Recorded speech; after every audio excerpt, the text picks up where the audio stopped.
Over to topic two. Let's do another review. Let's talk about Gotham Knights. So I did one stream of this on launch day, and just kind of wanted to give my thoughts about the game. Since then, I have played about like 14 plus hours. I'm never rushing through the story, so like these numbers may be inflated, and I'm doing everything. So overall, if you're going to do point to point like the main story, I'd say it's probably shorter than that. Definitely. So take that with a grain of salt. As of right now, like I said, 14 plus hours in, I'm about halfway through the main story, and then as the side quests are going on, have varying progress through those. Similar to House, we'll do spoiler free, and then we'll go into spoiler stuff. Overall, how is this game? I'd say this game is good. I am enjoying my time with this game. After that initial stream, I was a bit questioning of it, but I think I know where I went wrong with kind of entering the game, or like how I started it. So obviously this is WB Montreal, which made Arkham Origins, the kind of prequel spin-off to the Arkham series that Rocksteady would make, right? Arkham Asylum, Arkham City, Arkham Knight. So going into this, I, and maybe some other people, we really wanted another Arkham game, right? Rocksteady hasn't put anything out for a few years. They're working on the Suicide Squad game, which was supposed to come out this year, but has been delayed till next year. And we're really excited for that. So when WB Montreal, released and announced the stuff for Gotham Knights, it seemed like, oh shit, we're going to get a Arkham-style game from WB Montreal. They did a great job with Origins. I don't think Origins gets enough credit for what it is. It's not, I wouldn't say it supersedes or is better than any of the Rocksteady Arkham titles, but it is a great game with fun villains and a good story and a decent Gotham City that you can explore and whatnot. So they have the repertoire to pull something like this off. But now they are not constrained with, okay, Rocksteady's already established this universe. They have, they can go with whatever. And they have done that with the story. No spoilers yet, just obviously still initial stuff. With the story that they're trying to tell of like, hey, Batman is dead, and you are picking up the mantle of protecting Gotham with the 4 sidekicks. Robin, Nightwing, Batgirl, Red Hood. And going from there. So we know they could do that, and we were like, at least I was, maybe overhyping of like, oh crap, it's going to be Arkham, another Arkham game, but obviously with a whole different story. We're not going to be continuing anything. And I think that might have hindered my experience that first stream. I did enjoy it. I did enjoy the story that they were setting up with Bruce, and in the initial opening scene, you kind of learn what happens to him.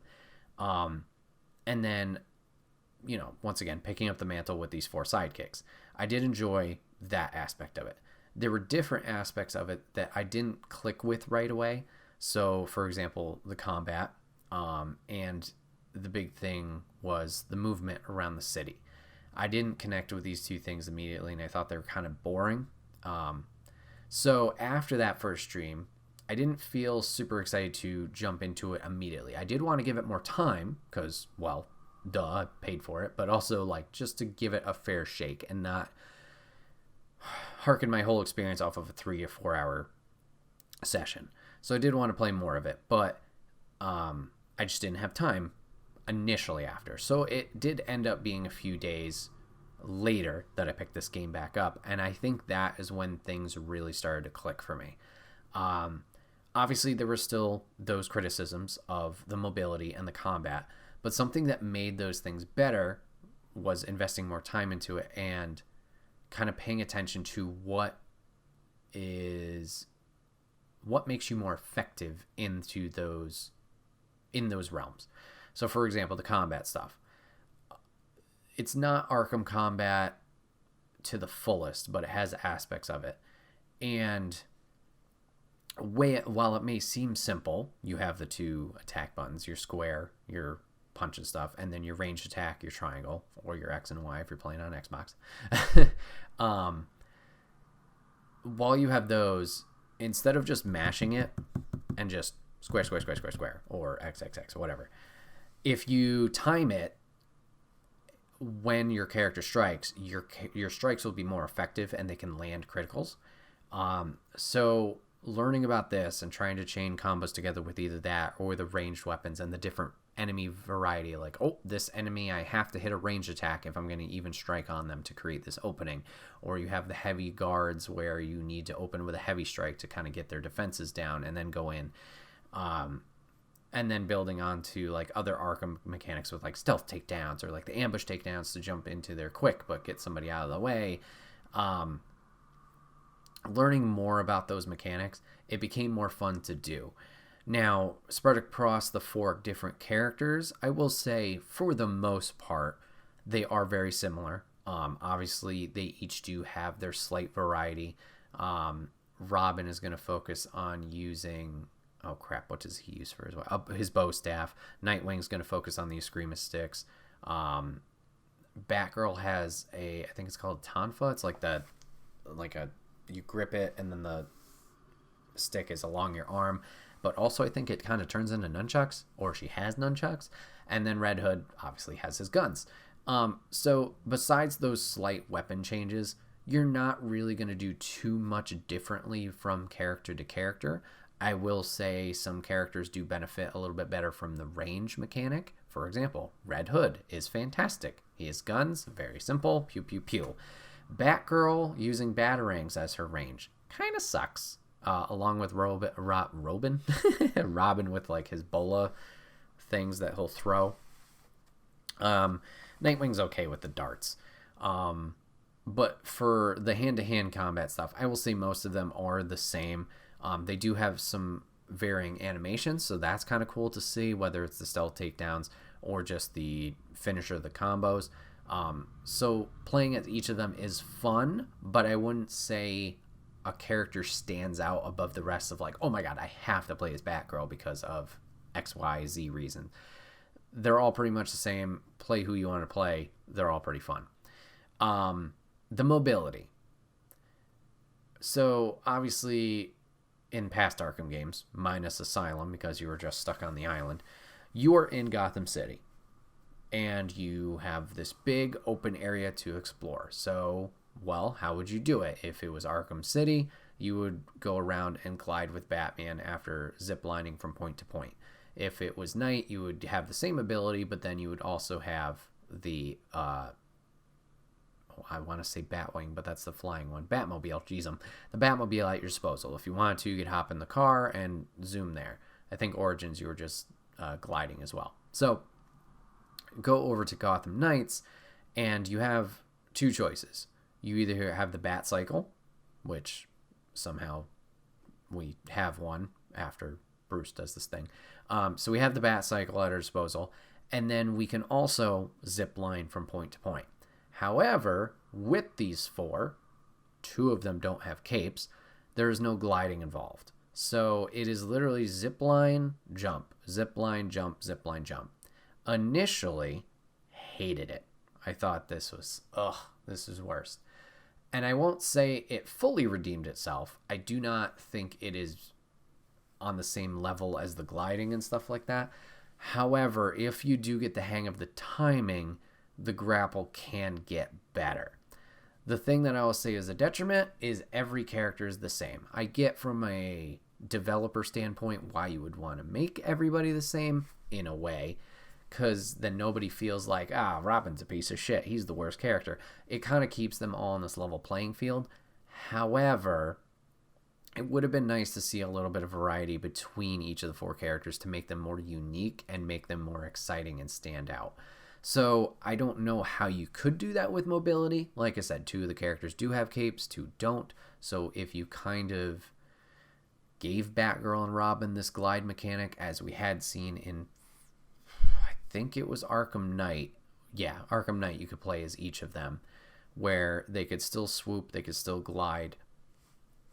I think that would have benefited to them, but once again, I get how that could have been an unfair shake to Nightwing, to Red Hood, to be like, nah, I don't even want to play these characters. Now, I can see both sides of the argument where, should that even matter as a player? Like, I want to have the best experience, whoever, or best experience no matter what, so why limit me in my abilities? I get that side of the argument too, so I could see it both ways. But as for mobility, everybody's the same with the zip line. It does get better with timing, but I don't think it's the best. The bat cycle is okay. It's another one of those things where if you get used to it, drifting around corners, turning, things do get easier, and it does get faster to go in the city. The city's not giant, but at times it does feel taxing, I guess you could say, with the rate of speed that you're going from point to point, especially if you're going opposite sides of the map. Just like, oof, okie dokie. If you're smart about it, if you're hitting everything and anything like I'm doing along the way, it's not that bad, because you're going to drive or travel for a little bit. Oh, we're at the next crime. Oh, we're at the next story point. Oh, we're at the next side quest. As you're doing your patrols each night, it's not as bad. But if you are, simply going from opposite end to opposite end, that's a little rough. So I would say those are at least the initial thoughts from that initial stream on Friday to playing more of it afterwards. I would say the game's good. I get why people may be let down with this game, and I'm not sure if it's just similar to what I was feeling like. I want an Arkham game, and this isn't an Arkham game. Does it have Arkham elements to it?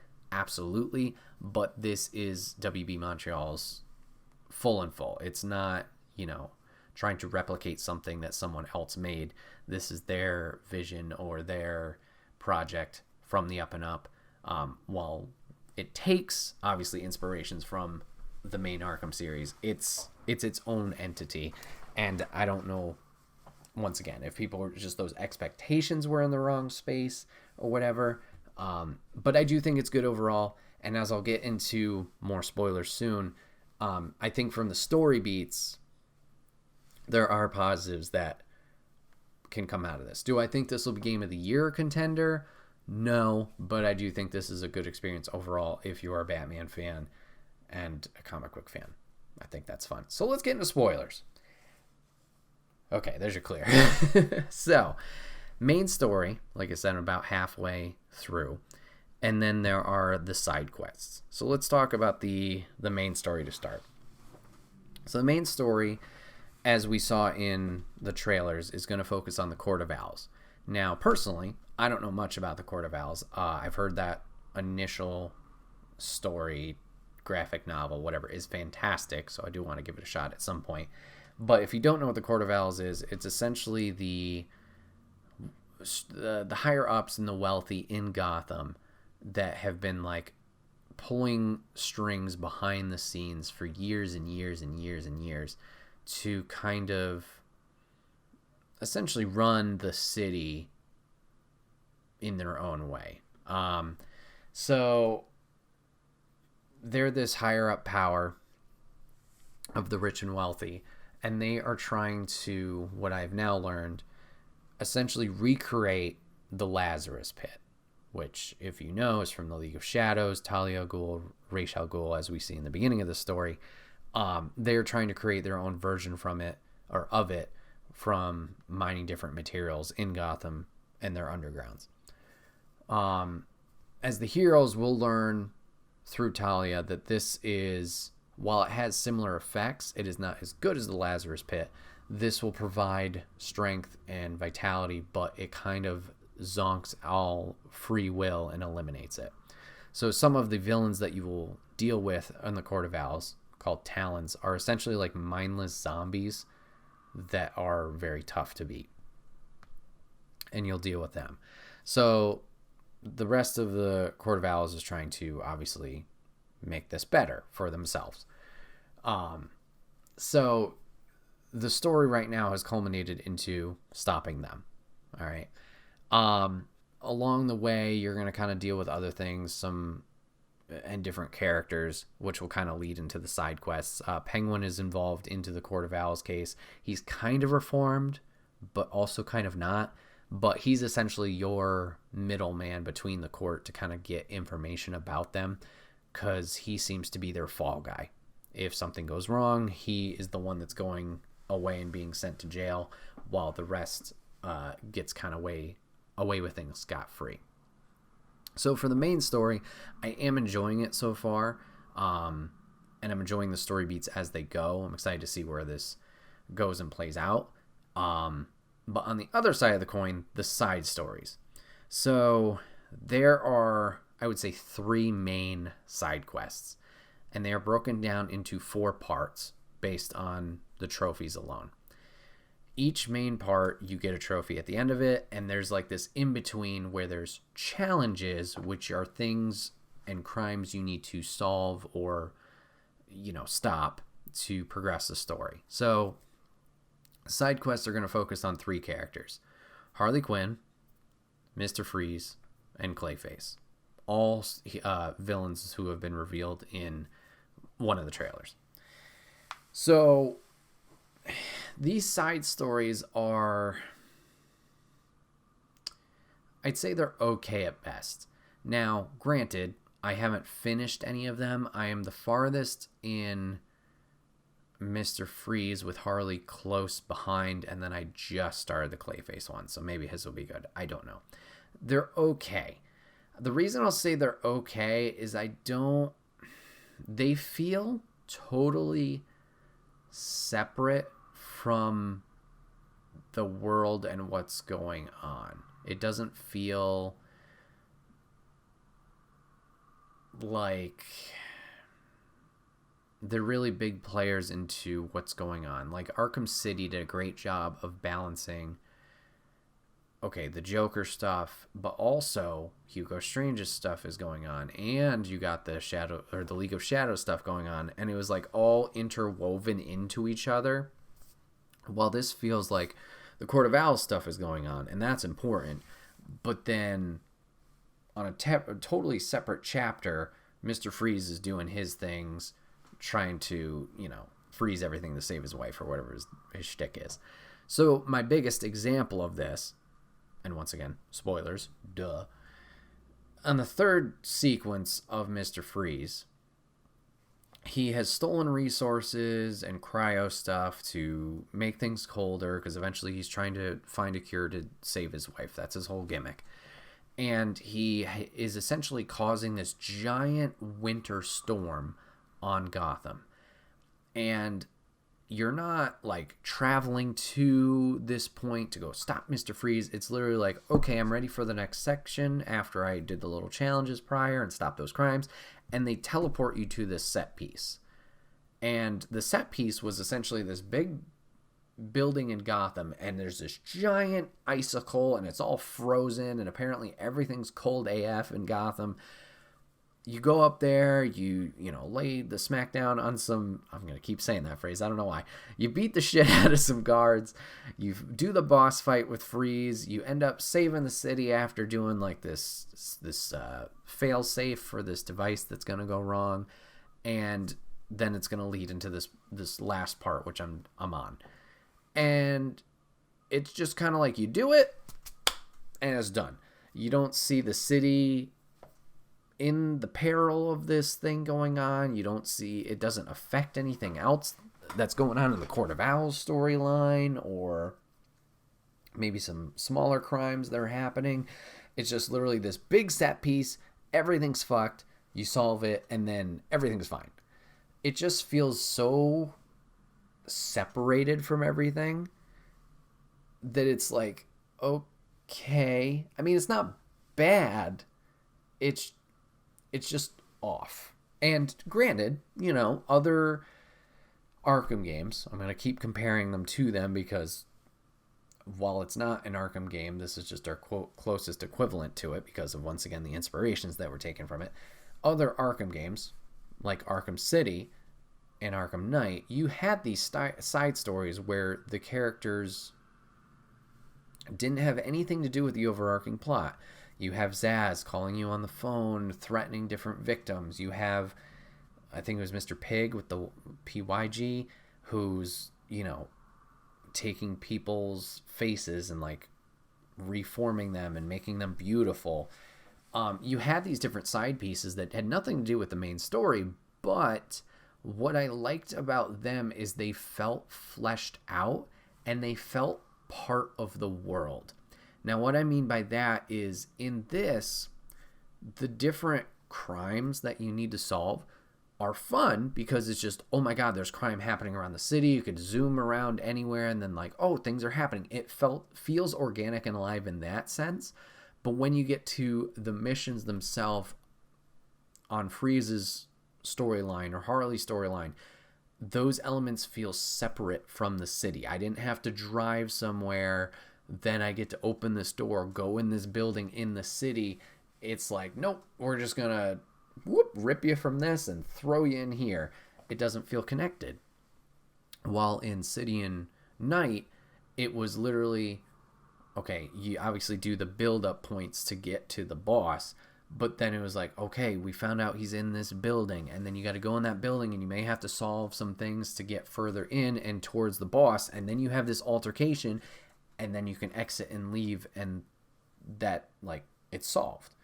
Some of them are shorter, some of them are longer. It depends on the side quest and the villain, but it felt part of the city. These specific set pieces with these villains do not feel that way, and I think that is kind of a lower point towards it. I think another lower point towards it as well is just because there's only these three. It's cool to see Penguin in the main story. Obviously, we had Roz, we had Talia, who's popped up again, but another thing about these games that make them fun is the giant rogues gallery that Batman has. And that was something cool that we had in the first initial stream was we broke into the GCPD and we had all these Easter eggs. We had Scarface. We talked about the ventriloquist. I think Ratcatcher stuff was there. And it was like, yeah, world building, all these different villains. While we may not see them or have to deal with them in the story or the game, it was just like, oh yeah, there's other things that are going on. And I haven't gotten much of that since that GCPD raid. And like zipping by buildings, nothing really points out to anybody. Like it just doesn't feel that way. We see the Iceberg Lounge and Penguin's hideout, but as of right now, Court of Owls, the Tool All Ghouls, the three here, and Penguin, like 7's not bad, but it feels like they could have done a little bit more, even if we're not, once again, interacting with these people, but make these little Easter eggs or the collectibles where you're world building. I know people, Riddler trophies, Riddler trophies, Riddler trophies. That was something they do. Whether you loved them or hate them, they built the world. You could find different either audio logs of characters in their time in Arkham Asylum, or you could find like artwork or things that would tease them and kind of give a little backstory. The collectibles in this don't have the fun that those have of world building. It's Batarangs, which you do get audio logs of Bruce's early adventures. I haven't listened to them yet. I kind of want to get them all and then listen to them. But then there's like wall art, which doesn't reference any characters, and then certain buildings, which give you like a plaque that you can like, oh, this is a notable spot. Arkham Asylum, I found it. And I'm like, oh my God, it's here. Doesn't even have one of those. I'm like, the fuck? So it's a little disappointing that there's not more characters. I have no idea what Joker's, not history, but if he's around, if he's alive. I don't think I've heard anything about him in this game. Riddler, I've heard Zip. No Two-Face at all. Catwoman's, I think we saw maybe Goggles or something, did reference her. But there's just like these big characters I feel should be involved, or at least talked about, and they're not. So we'll see how this progresses. Obviously still have half of the main story to go. If this will kind of twist and weave its way into something else, we'll have to see how that plays out. But as of right now, a little disappointed with at least the impact that these side quests I feel we're supposed to have.